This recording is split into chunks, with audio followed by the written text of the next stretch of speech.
¿Qué tal? Bienvenidos.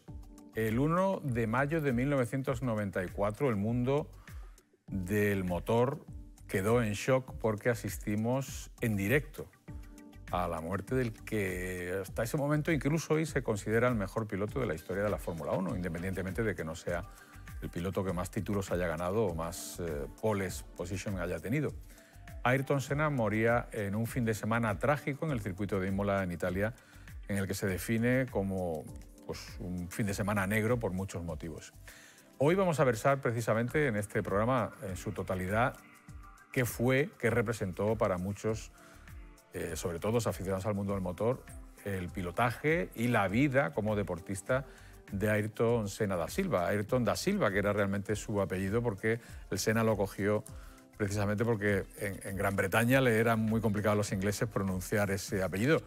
Una Gran Bretaña donde él llegó con 14 años precisamente para correr en fórmulas inferiores después de llegar de Brasil de correr en el karting. Hoy tenemos pues dos lujazos de invitados, además de amigos que conocen bien la vida de Senna por distintos motivos y que van a acompañarnos durante todo el programa. Ángel Marco, gracias por venir. Muchas gracias a vosotros por invitarme. Y Álvaro Fontes, encantado de tenerte de nuevo. ¿Qué tal? ¿Cómo estás, Carlos?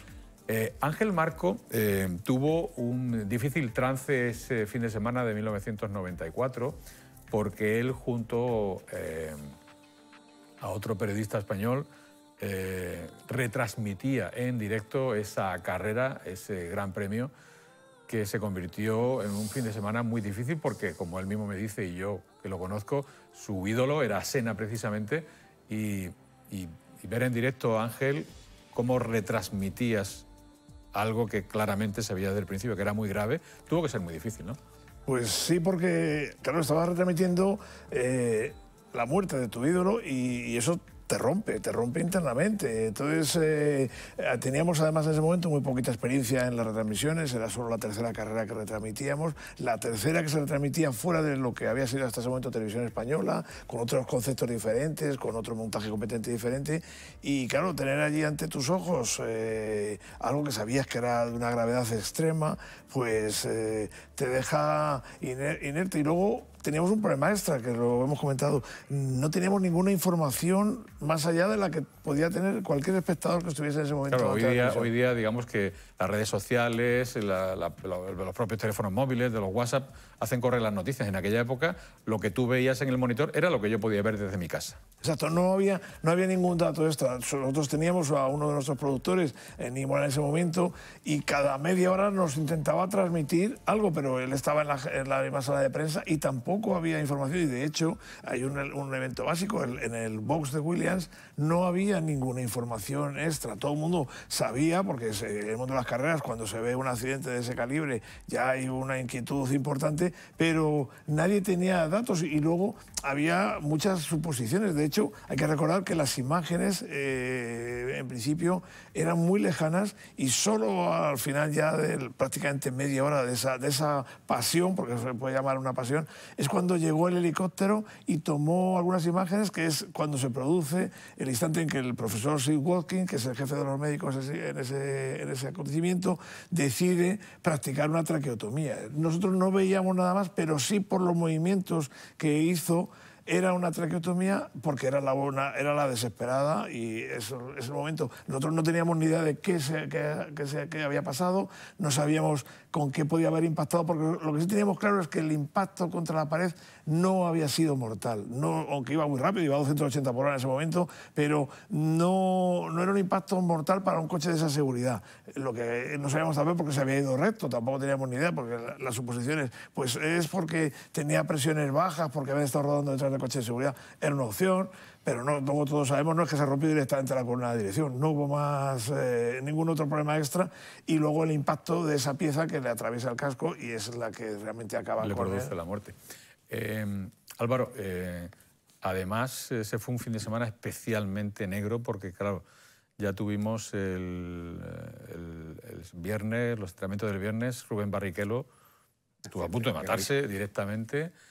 El sábado, Ronald Ratzenberger con un Simtek 4, sí, también falleció precisamente delante del propio Senna, ¿no?, que lo veía. Y el domingo en la salida hubo un accidente muy importante, piezas que fueron al público. Es decir, un fin de semana terrible desde el punto de vista deportivo, ¿no? Como yo creo que sí, ¿no? Yo creo que ahora en el automovilismo moderno vemos algún accidente aislado y hemos visto casos, ¿no? Con mala suerte Pero aquel fin de semana eso fue una cosa brutal, ¿no? O sea, es que empieza el fin de semana los entrenamientos libres y Barrichello de un accidente que es imposible pensar que le pasase solo unas pequeñas heridas en la cara y una contusión. Ves el accidente de Ratzenberger y también te impresiona, ¿no? Yo que he corrido en Imola además, ¿no? Sabes qué curva es y qué es lo que sucedió, ¿no? Porque es una chica muy rápida y claro, en Fórmula 1 va a una velocidad impresionante y el propio Senna, cuando ve las imágenes en la televisión, se da cuenta de que el accidente es totalmente mortal, ¿no? Y después ya Senna, ¿no? Es una cosa que uno se queda impactado, ¿no? Y efectivamente no parecía que fuese un accidente mortal, porque en esa curva en Tamburello ya había habido accidentes muy parecidos, de Berger, lo comentábamos antes. 5 años antes solamente, sí.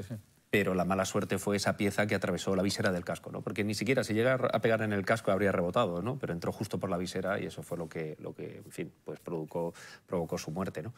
Pero sí, la verdad es que es un fin de semana que cuando uno está allí en Imola, ¿no? Que ve todavía todas las banderas en la curva de Tamburello, las banderas de Brasil, recuerdos de Ayrton Senna, la estatua de Ayrton Senna, te das cuenta un poco... Tú has estado en esa estatua. Allí y te das cuenta del mito, ¿no? Del mito que es Senna para todos, porque realmente es verdad que todos decimos, ¿no? Que ha sido el mejor piloto de la historia. Desde luego, en cuanto a pasión, en cuanto a empuje, en cuanto a diferencias con sus compañeros, en cuanto a pasión por este deporte y talento, desde luego era algo especial. Nosotros, avanzando hacia atrás, yéndonos a esa etapa en la que él competía en karting, básicamente en Brasil, en Río de Janeiro, decide irse con 14 años a Gran Bretaña, donde prácticamente lo gana todo. Lo gana todo tanto que los equipos de la Fórmula 1 ya se empiezan a fijar en ello. Es decir, tanto McLaren como Williams llegaron a hacer un test con él con muy poca edad, pero no lo ficharon porque lo veían excesivamente joven, ¿no? Sí, él venía de haber ganado, como dices tú, todo en Cars, y además hay una anécdota muy curiosa. Él, otros amigos comunes, en este caso de Enrique Glumman, estuvieron en el Mundial que se corrió en Estoril y él estaba corriendo en Estoril. Y Enrique quedó delante de él, además. Y se quedaban impresionados porque decían que cómo podía tener tal control del coche cuando en el CAR en aquella época tenía que tapar con la mano la admisión. Y decían, si es que conduce con una sola mano, si es que le sobra, de las dos le sobra uno. Eso era un primer ejemplo de que era un fuera de serie increíble. Luego su paso ya de los cars, cuando hace esas pruebas y después se sube a la Fórmula 3, es igual, arrasa a todo el mundo. Lo que pasa es que hay que también, a mí me gusta siempre poner el foco en un elemento. Ahí era un personaje que se creía superior al resto del mundo. Él generó una personalidad que en ese momento... Muy altiva en ese Exacto, sentido. lo voy a decir un poquito, lo voy a decir entre comillas para que no me caigan los haters, que era un poquito odioso, es decir, era tan bueno y él sabía que era el mejor, eso estaba muy claro. Entonces, estaba un punto por encima de los demás. Y eso fue una primera etapa. Pero luego era muy inteligente, esa era la diferencia con los demás. Era más inteligente aún que cualquier piloto, que ya es una inteligencia superior. Entonces, él ya se dio cuenta de su capacidad de prescripción, su capacidad de ser el ídolo de muchísimas personas. Sentimientos claro. y masas. Efectivamente. Entonces, él ahí ya notó que él tenía que ser ese líder, y en algún momento llegó a ser hasta un líder espiritual, porque él lanzó una serie de mensajes en todo el mundo, muchos en Brasil, pero en el resto de Europa también, en el que él quería comunicar una espiritualidad, que esto, curiosamente, hablando de la competición, es que los grandes pilotos han sido muy espirituales, porque hay una frase de Hakkinen, que es que se salen del coche, cuando están en plena vuelta rápida, salen del coche... Se visualizan de otra manera, ¿no? Efectivamente. Sí, eso es verdad que se ha hablado mucho y le llaman el flow, ¿no? Y es verdad que yo como piloto, evidentemente no, con poco talento, pero bueno, pero que es verdad que he llegado a sentir, y Carlos, seguramente a ti te ha pasado igual, ¿no? Que llega un momento que de repente todo te sale como automático, no piensas, ¿no? Sino que de repente entras en una especie de estado especial en el que todo sale natural y tú no piensas en nada, sino solo estás casi como espectador de lo que ocurre, ¿no? Y yo creo que se refieren un poco a eso, ¿no? Claro, encima, pensando en Senna o en los grandes pilotos de la historia, pues evidentemente eso está llevado a la máxima expresión, ¿no? Y desde luego ver a Senna, pues la vuelta de calificación de Mónaco, pasando a milímetros de los muros y con ese nivel, y además con coches muy difíciles de conducir, sin ayudas, con marcha, eso es un coches tema de marchas, es decir, es que no es lo mismo que hoy en día, ¿no? Que hoy en día los pilotos también tienen muchísimo talento, pero es verdad verdad que está todo facilitado por la tecnología, ¿no? Y yo creo que es impresionante todavía, y yo creo que todos los pilotos de Fórmula 1 siguen viendo la vuelta de Senna de Mónaco y se siguen impresionando con lo que hacía Porque Senna, ¿no? además hay que transmitir que a los que nos estén viendo, los coches de hoy día evidentemente son muy rápidos, muy eficaces, pero tienen una serie de ayudas que no existían en esa época. Por ejemplo, en aquella época, como todos los coches, tenían 3 pedales: embrague, freno y acelerador, y había que hacer el punta tacón, es una maniobra muy complicada. Los cambios eran cambios en H, es decir, que había que meter la primera, segunda, tercera, cuarta. Hoy día se hace con unas levas. Yo recuerdo, y ahora vamos a verlo ahora cuando acabemos esta parte, en Jerez, Ayrton Senna, que era muy habitual llegar a final de recta de Jerez y de sexta ir a segunda directamente. Es decir, quitaba en un cambio en H, ¿eh? Estamos hablando que tú y yo sabemos lo complicado es eso, en una Fórmula 1 que tiene una deceleración bestial y en muy pocos segundos tienes que, en un golpe de acelerador, soltar el embrague para que en ese momento no se te cruce el coche. Desde el punto de vista físico era mucho más complicado conducir un coche en aquella época, no tenían dirección asistida, entre otras cosas. Bueno, aquella famosa carrera que ganó en Interlagos Senna, que es que no podía salir del coche prácticamente, lo tuvieron que sacar, que tenía calambres en los hombros, lo tuvieron que sacar en el podium, casi no era capaz de levantar la copa, ¿no? Porque el esfuerzo físico de un coche de Fórmula 1 de los 80 o de los 90 era otra cosa. Y entonces yo creo que realmente eran bastante más atletas, quizá no con una preparación tan específica como la de hoy, ¿no? Pero mi sensación es que eran más atletas de lo que son hoy los pilotos de Fórmula 1. Salvo, te diría, porque tú ves un Fernando Alonso y lo ves al tío currándoselo, machacándose, haciendo todo tipo de deportes, de cardio, de fuerza. Pero es verdad que hay algunos pilotos de Fórmula 1 que uno los ve y dice, pero Dios mío, es que son un chavalín que es que no tienen fuerza ninguna, no tienen, ¿sabes? No ves un estado físico como correspondiente al esfuerzo que se suponía que era conducir un Fórmula 1, ¿no? Hoy en día los pilotos se quejan de que en Singapur hace mucho calor. Bueno, vais descubiertos. Es decir, que si no pasáis un poquito de calor, hijos míos, es que ves a los pilotos de Fórmula 1 que se bajan del coche y no han sudado. Y eso en coches como en prototipos, en Le Mans, en GTs, sale uno que se ha perdido 2 litros de agua porque vas cerrado. Vosotros recordáis la llegada de Massey, ¿no? La llegada de Massey, que se bajó del coche, creo que fue en Detroit, y lo empujó hasta la meta y se cayó, antes de llegar. Era otro deporte, era otro deporte. Es verdad que también se habla, ¿no? Que era la época de los héroes, era la gente donde había un riesgo además mucho más real de tener un accidente grave o de morir, ¿no? De hecho, la muerte de Senna hizo que cambiara mucho la seguridad. Y eso cambió la Fórmula 1, yo creo. También es verdad que hoy en día, tampoco hay que quitarle mérito, es decir, la tecnología ayuda, seguro. Los coches son rapidísimos, seguro. El talento es siempre, el talento del ser humano está ahí, eso está claro.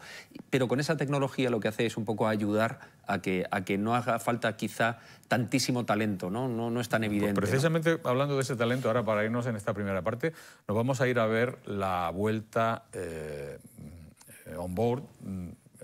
Les aviso, hay muchas vibraciones, las cámaras de hace 34, 35 años no son las de ahora, pero para que vean ustedes cómo se peleaba un piloto de Fórmula 1 como Senna en el circuito de Jerez en el año 1990.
No tenemos palabras, ¿eh? No tenemos palabras, nos hemos quedado absolutamente. Estamos hablando de una carrera de hace 34 años. Hay mucha gente que tiene mucho que decir sobre esto, pero hemos querido tener la opinión de varios amigos muy expertos en el mundo de la competición. Uno de ellos es Vivi García, que es un periodista de Madrid, expertísimo, también como copiloto en rallies, es una persona que tiene mucha experiencia y evidentemente conoce también la vida y la obra de Ayrton Senna, y esto es lo que nos decía precisamente de ello. De Ayrton Senna, la primera noticia que tuve fue pues unos años antes, cuando debutó en Fórmula 1 en un equipo pequeñito, un equipo del montón, se llamaba Toleman. Era lo que luego sería Minardi, en fin, equipos que no tenían relevancia ninguna, pero que una vez pudo demostrar en Mónaco, bajo una lluvia torrencial, pues que era capaz de ir adelantándolos a todos. El sitio más difícil de adelantar en un circuito es Mónaco.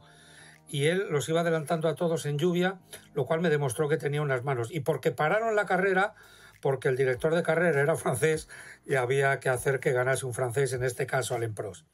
Fue creciendo y me fue fascinando cada vez más. Y yo estaba de testigo en la fecha de su fallecimiento. Estábamos en el circuito de Albacete, yo estaba cubriendo mis labores informativas y bueno, pues estábamos viendo en la roulotte de una marca, estábamos viendo la carrera en directo y en directo presencié el golpe, en directo presencié todos los esfuerzos que se hacían para poderle salvar la vida. Desgraciadamente no pudo ser. Entonces no había tantos filtros a la hora de sacar imágenes y la imagen de Ayrton Senna tumbado en el suelo, pues desgraciadamente con un charco de sangre en sus espaldas, fue algo que se me ha quedado grabado. Y después, bueno, las investigaciones, la polémica, que si rompió la dirección, que si era demasiado ligera, en fin, son cosas que no sabremos nunca, pero desde luego perdimos un gran piloto. Bueno, Vivi García es una persona que tú conoces, también experto periodista del motor, que también conoce la competición profundamente. Sí, le conozco hace un montón de años, aparte le respeto mucho, una buena relación y su examen es correctísimo, eso fue lo que sucedió.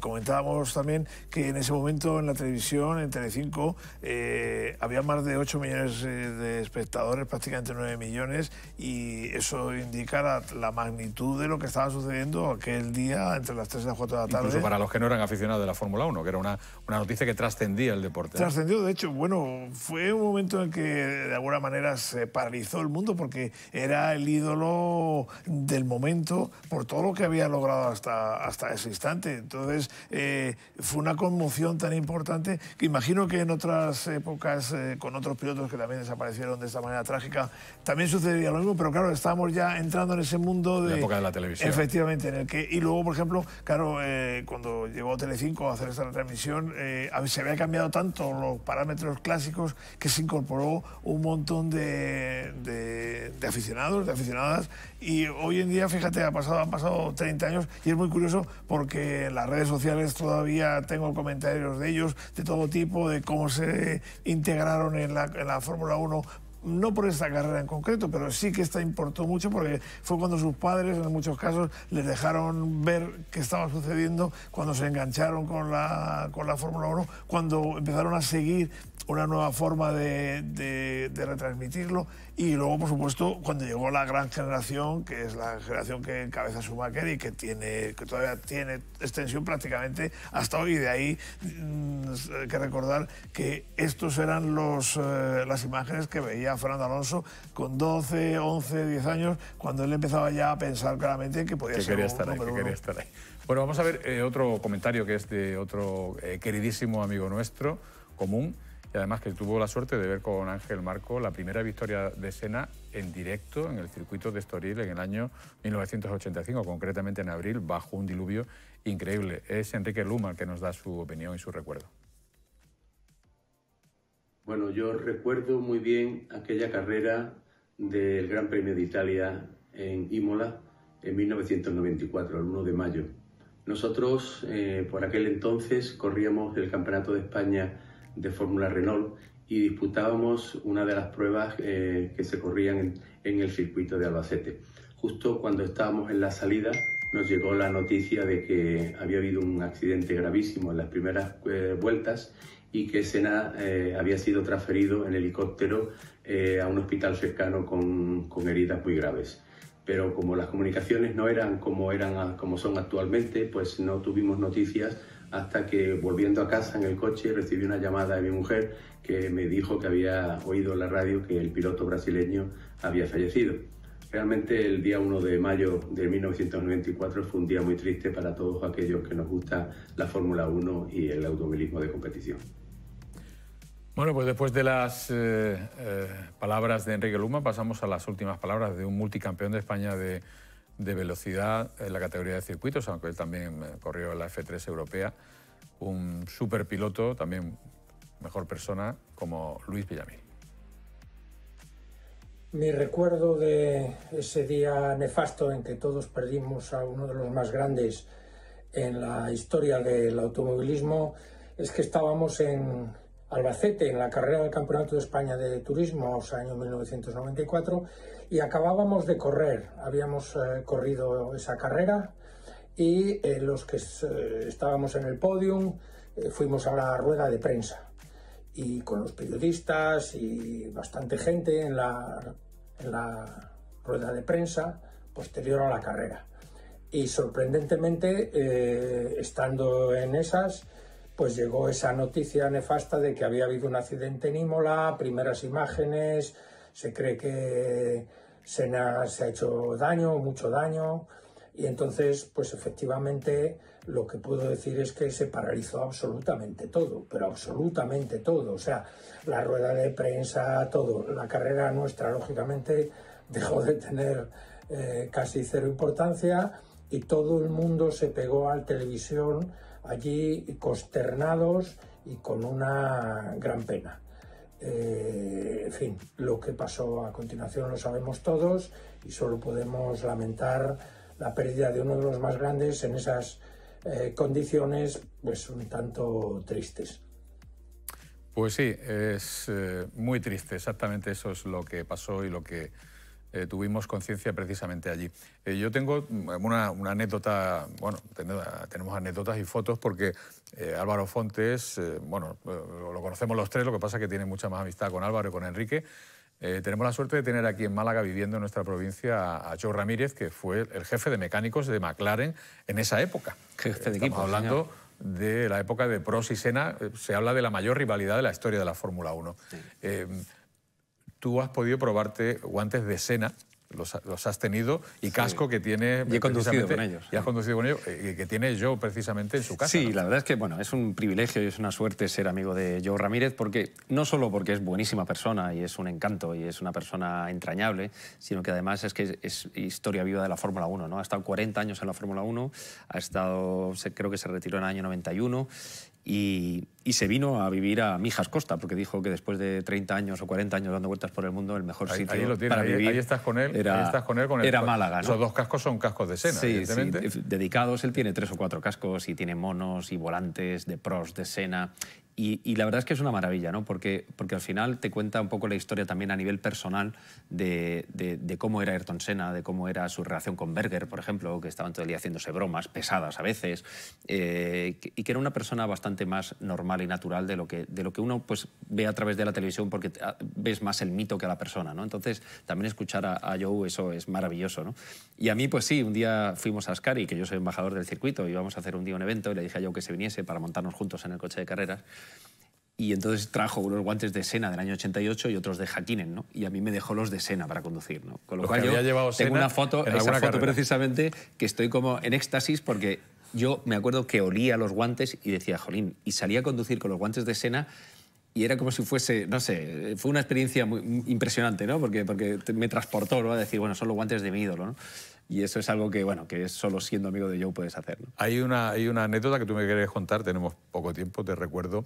Es en esa carrera de Mónaco donde iba primero McLaren, quiero recordar, en el 89, llevaba una distancia bestial, y Senna se estrelló. Sí, eso yo siempre me lo cuenta porque explica un poco la personalidad de Senna, y rápidamente, ¿no? Él iba líder destacado, ¿no? Había hecho la pole, salía en pole y entonces iba rodando muy rápido, muy destacado, como unos 30-35 segundos de Prost, su compañero de equipo.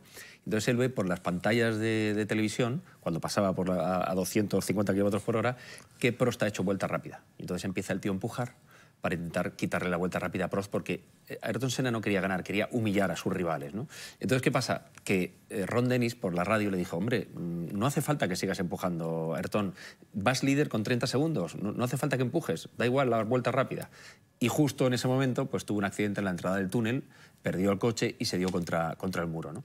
Entonces me contaba Joe que fue muy curioso porque él se bajó del coche, se fue directamente andando hacia el hotel, se metió en su habitación y estuvo 3 días sin coger el teléfono ni abrir la puerta a nadie.